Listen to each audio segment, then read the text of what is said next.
যে ক্ষতি আমার হলো তার দায়ে কে নেবে?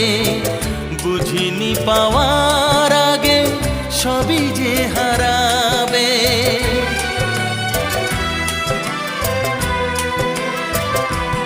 ও যে ক্ষতি আমার হলো তার দায়ে কে নেবে?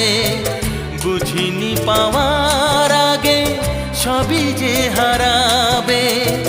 শুধু শুধু কেন দিলে মরণের স্বাদ? ও চাঁদ